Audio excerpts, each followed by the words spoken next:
Hello everyone, I hope आप सभी अच्छे होंगे। तो आज के क्लास में हम लोग बात करेंगे वर्क डन कैसे निकालते हैं, जो कि 11th का हमारा 6th चैप्टर है ना। तो आइए इसका नाम लिख देते हैं पहले। चैप्टर 6 कौन से क्लास का? 11th क्लास का, जिसका नाम है वर्क, एनर्जी एंड पावर, है ना। ये हमारे चैप्टर का नाम है। दिमाग में ये चल रहा है कि आखिर ये चैप्टर हम क्यों पढ़ने जा रहे हैं। तो आइए समझते हैं थोड़ा सा साइकोलॉजी इसके पीछे क्या है। मान लीजिए कि ये एक ब्लॉक है जिसका मास m है और यहाँ पे फ्रिक्शन दिया हुआ है म्यू। यहाँ से क्या हो रहा है, एक रस्सी बंधी है और एक पर्सन है अपना जो इसको क्या कर रहा है, खींच रहा है आगे की तरफ, है ना। अब देखने में तो ये बेकार लग रहा है, लेकिन ये इसको खींच रहा है आगे की तरफ, ठीक है। कितना फोर्स लगा करके? तो इन्होंने फोर्स लगाया है F, ठीक है। जब इन्होंने F फोर्स लगाया है तो बॉडी की जो टेंडेंसी होगी, बॉडी किधर चलेगी? तो बॉडी आगे चलेगी। अच्छा, तो बॉडी पे कितने फोर्सेस लग रहे हैं? तो ये m मास है, इस तरफ इन्होंने लगाया तो इसका मान लेते हैं थीटा एंगल है, तो इस तरफ F cos थीटा लग रहा होगा, अपोजिट में फ्रिक्शन लग रहा होगा और बॉडी आगे की तरफ चल रही होगी। बहुत अच्छी बात है सर, समझ में तो आया। अब जरा आप सोचिए, यहाँ पर इन्होंने वर्क डन किया। अच्छा, मान लेते हैं कितना डिस्प्लेसमेंट लिया इसने? तो इसने जो डिस्प्लेसमेंट लिया है वो S लिया है। S डिस्प्लेसमेंट बॉडी में हो गई है, ओके। अच्छा, तो ये सोच रहा है पगला, इससे पूछा जाएगा कि आपने फोर्स लगाया तो आपकी एनर्जी खर्च हुई, मस्कुलर एनर्जी जो थी आपके अंदर, जो एनर्जी थी वो खर्च हुई मस्कुलर फोर्स लगाने में। तो वो एनर्जी गई कहाँ, है ना। सोचने वाली बात है, वो एनर्जी कहाँ गई? इसका मतलब इस बंदे ने कुछ काम किया है। काम मतलब वर्क किया है। तो वो वर्क कहाँ दिख रहा है हमको? तो वर्क ये दिख रहा है कि उसने इस बॉडी को A पॉइंट से B पॉइंट तक खिसकाया है। अब मुद्दा आता है कि अगर कोई पर्सन इतना काम किया है ना, तो वो कैसे मेजर किया जाए, कैसे निकाला जाए? तो उसके लिए हमारा कॉन्सेप्ट आता है वर्क डन। Work done. अब ये वर्क डन कैसे निकाला जाए? तो वर्क डन निकालने की जो परिभाषा है, डेफिनेशन है, वो ये है कि फोर्स जिधर लग रहा है उधर कितना डिस्प्लेसमेंट हुआ है। तो फोर्स जो हमारा लगा, ये तो फोर्स इंक्लाइंड है, अच्छी बात है। पर जिधर डिस्प्लेसमेंट हुआ, या तो उधर का हम फोर्स ले लें या फिर जिधर फोर्स लग रहा है उधर हम डिस्प्लेसमेंट को ले लें, कितना हुआ। तो हमारे पास दो सिचुएशन है, या तो हम S का कंपोनेंट लेंगे तो उस हिसाब से W इज इक्वल टू हम लिखेंगे F और यहाँ लिखेंगे S cos थीटा, ओके। या फिर दूसरे तरीके से लिख सकते हैं F cos थीटा और S। कुल मिला के अगर देखा जाए तो ये हो गया FS cos थीटा, ये भी हो गया FS cos थीटा। तो ये जो है हमारा फॉर्मूला है ना, फोर्स और डिस्प्लेसमेंट, इसी से हम निकाल पाते हैं कितना वर्क डन उस पर्सन ने किया। तो बेसिक डेफिनेशन हमारा वर्क डन का ये हुआ कि अगर कोई बॉडी, ठीक है, अगर कोई बॉडी फोर्स के डायरेक्शन में डिस्प्लेसमेंट करती है तो उस बॉडी पर, मतलब फोर्स के डायरेक्शन में डिस्प्लेसमेंट करती है तो कहा जाएगा कि उस फोर्स ने उस बॉडी पे कुछ वर्क डन किया है। और वो वर्क डन कैसे हम बताएंगे? तो वो वर्क डन हम बताएंगे ऐसे। अच्छी बात है। अब cos थीटा जो होता है हमारा, वो एक स्पेशल रिलेशन होता है जिसको हम दिखा सकते हैं W is equal to F vector dot S vector. अब मुद्दा ये है कि ये जो फोर्स है हमारा स्केलर प्रोडक्ट है, इसका मतलब ये कैसा क्वांटिटी होगा? तो ये होगा स्केलर क्वांटिटी, ओके। बहुत बढ़िया। SI यूनिट, SI यूनिट इसकी हो जाएगी जूल या फिर न्यूटन मीटर, ओके। तो 1 जूल बराबर 1 न्यूटन मीटर होता है। अच्छा, एक CGS यूनिट होती है, CGS यूनिट इसकी होती है, वो हो जाती है 1 जूल बराबर 10 के पावर 7 अर्ग। तो अर्ग हमारा हो गया CGS यूनिट। कभी कभी एक और यूनिट यूज़ करी जाती है इसकी, जिसको बोलते हैं कैलोरी। तो 1 कैलोरी में होता है 4.18 जूल, ये ठीक है। तो ये हमारे कुछ डाटा हैं इससे रिलेटेड। स्केलर क्वांटिटी है। डायमेंशनल फार्मूला इसका हो जाता है, फोर्स का होता है ml t के पावर -2, डिस्प्लेसमेंट है तो L² हो जाएगा। तो ये हो गया हमारा वर्क डन का डायमेंशनल फार्मूला। अब मुद्दा ये है कि वर्क डन हम निकालते कैसे हैं, कितने टाइप के क्वेश्चंस बनते हैं, क्या क्या होता है, वर्क डन कितने टाइप का हो सकता है, इन सभी चीज़ों पे हम लोग बात करेंगे। पर उससे पहले आप इसको नोट कर लें। चलिए आइए अब हम बात करते हैं कि वर्क डन के टाइप्स क्या क्या हैं, है ना। Types of work done, types of work done. Types of work done की बात करी जाए तो सबसे पहला है, अब हम यहाँ पर थीटा को वैरी करने जा रहे हैं। किसको वैरी करने जा रहे हैं? थीटा को। थीटा वैरी करेगा तभी मामला बदलेगा।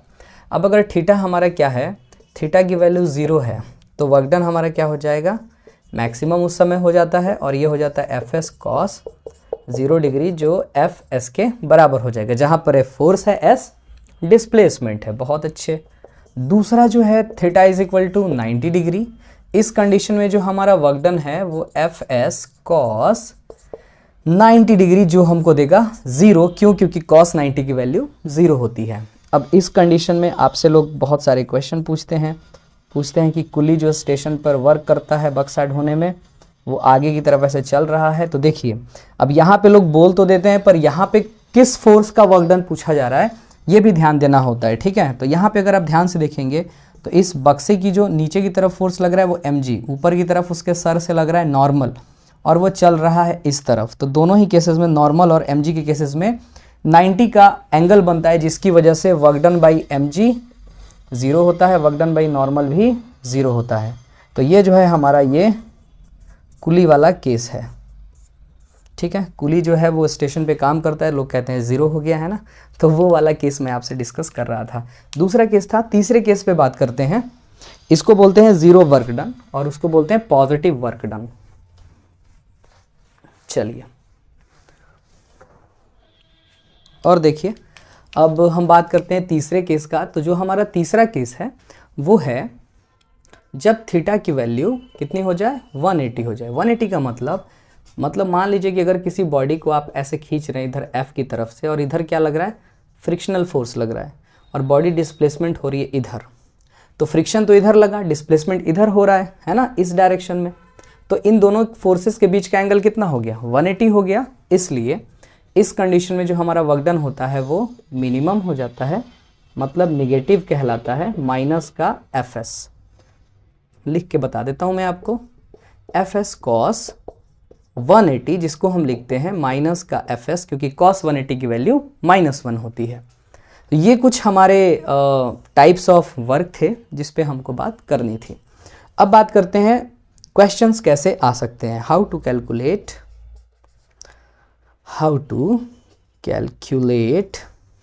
Work done. सबसे पहला graphical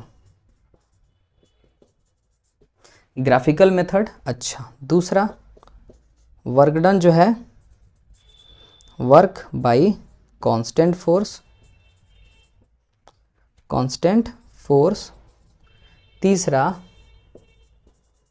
work by variable force,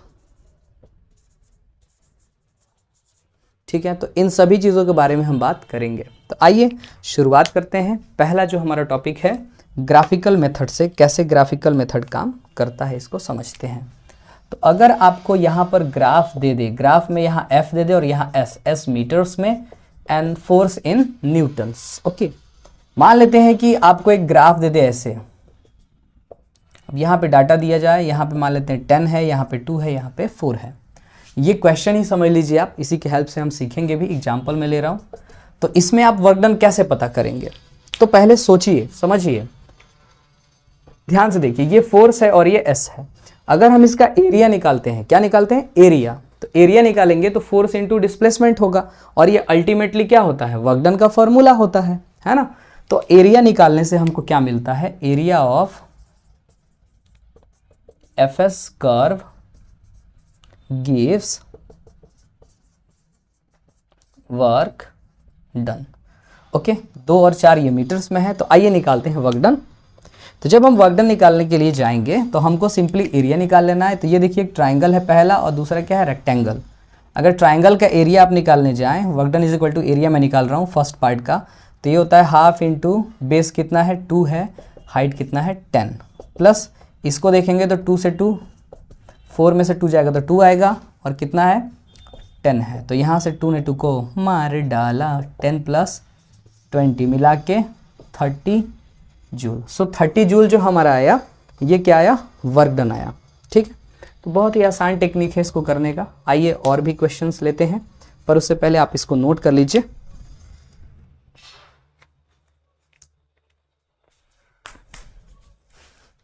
अब एक एग्जाम्पल हम लेने जा रहे हैं कांस्टेंट फोर्स का। ओके, कांस्टेंट फोर्स का वर्क डन कैसे निकाल सकते हैं। तो यहाँ पे बहुत ही साधारण और ट्रेडिशनल क्वेश्चन मैं करने जा रहा हूँ, जिससे कि आपको समझ आए। अगर आप कहेंगे तो हम और भी क्वेश्चंस की सीरीज़ चला सकते हैं इस पे, ठीक है, पर वो आपके ऊपर डिपेंड करता है, अगर आपकी डिमांड होगी तो। चलिए एक क्वेश्चन लेते हैं, बहुत ही साधारण सा क्वेश्चन है।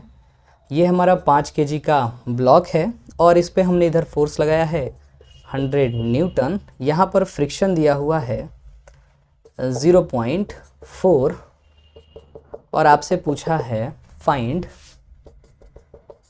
अगर u बराबर 0 है initially, find work done in 2 seconds by following forces. Okay, so forces यहाँ पे इसको बोलते हैं अप्लाइड फोर्स। क्या बोलते हैं, अप्लाइड फोर्स। ओके, सो पहला पूछ रहा है mg की वजह से, यानी वेट की वजह से। दूसरा पूछ रहा है नॉर्मल रिएक्शन की वजह से। तीसरा पूछ रहा है फ्रिक्शन की वजह से। चौथा पूछ रहा है अप्लाइड फोर्स की वजह से। पांचवा पूछ रहा है नेट फोर्स की वजह से। अब देखिए ये जो क्वेश्चंस हैं, ये क्वेश्चंस हमारे बहुत मज़ेदार हैं, है ना। बस एक बार आपको इनको समझना है, इसमें बहुत ज़्यादा मुश्किल वाली बात नहीं होती है ना। पर इतने सारे फोर्स देख के बच्चे घबरा जाते हैं, ये क्या बोल रहा था मैं, घबरा जाते हैं, है ना। तो आइए सीखते हैं कैसे होगा ये क्वेश्चन। सबसे पहले अगर हम देखें तो हमको इसमें एक्सेलरेशन निकालना पड़ेगा, क्योंकि डिस्प्लेसमेंट इसमें नहीं दिया है। तो एक्सेलरेशन निकालने के लिए हम क्या कहेंगे, 100 ने खींचा, फ्रिक्शन कितना है, तो फ्रिक्शन निकालने का फॉर्मूला होता है म्यू एन। एन यहाँ पर नीचे की तरफ आपको 50, क्योंकि जी की वैल्यू आपने क्या रखनी है 10 मीटर पर सेकेंड स्क्वायर। सो 50 न्यूटन हो जाएगा, ऊपर की तरफ नॉर्मल हो जाएगा, तो नॉर्मल 50 के बराबर आ गया। 0.4 इंटू 50 ये आपको देगा 20 न्यूटन। तो 20 न्यूटन फ्रिक्शन आया। 20 में रोका कौन चला, 5 चला, कितने से चला, ए से, तो ए इज इक्वल टू हो जाएगा 80/5, 16 पच्चे 80 होता है ना।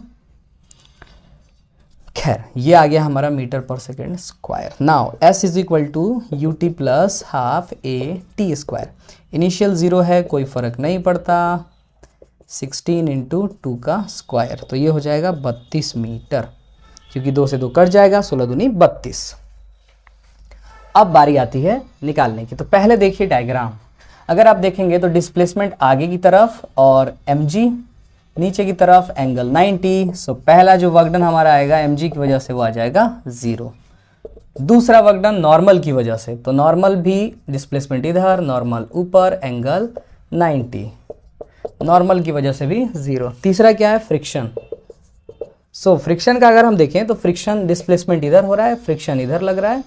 सो एंगल इनके बीच जो होगा वो 180 का होगा, मतलब दोनों एक दूसरे का अपोजिट लग रहे हैं। तो work done by friction, frictional force 20 Newton का है, माइनस लगा दिया इंटू 32, तो ये हो जाएगा 640 माइनस के साथ joule. Okay, and the fourth one is applied force. So applied force is 100 Newton. Applied force is, जिधर अप्लाइड फोर्स है ना उधर ही बॉडी चल रही है, एस भी इधर ही है और फोर्स भी इधर ही है। तो इस केस में 100 इंटू 32, तो ये हो जाएगा इतना जूल। बहुत अच्छे। नेट फोर्स की वजह से निकालना है, तो नेट फोर्स कौन सा होगा, नेट फोर्स वो फोर्स जो एक्सेलरेशन करवा रहा है। तो 100 माइनस 20 यानी 80 जो है वो एक्सेलरेशन करा रहा है। तो ये निकालने का तरीका हमारा क्या है, आप देखिए मैं निकालने जा रहा हूँ। 80 इंटू बॉडी उसी डायरेक्शन में चल रही है जिधर नेट फोर्स है, तो यहाँ पे हो गया 32। सो ये हो जाएगा 0, 8 दूनी 16 के 6, हाथ में लगा 1, 8 3 की 24 और 1 25। ओके, तो ये इतना जूल हमारा आया नेट का। इसी को हम दूसरे भी तरीके से कर सकते थे डब्लू नेट निकालने के लिए। पहले यहाँ अप्लाइड लिख देते माइनस फ्रिक्शन लिख देते। अप्लाइड कितना है 320 माइनस 640, 0 से 0 गया 0, ये हो गया 10, 10 में से 4 गया 6, ये हो गया 31 और 31 घटा लो भाई। क्या सर आपको घटाने भी नहीं आ रहा है? 0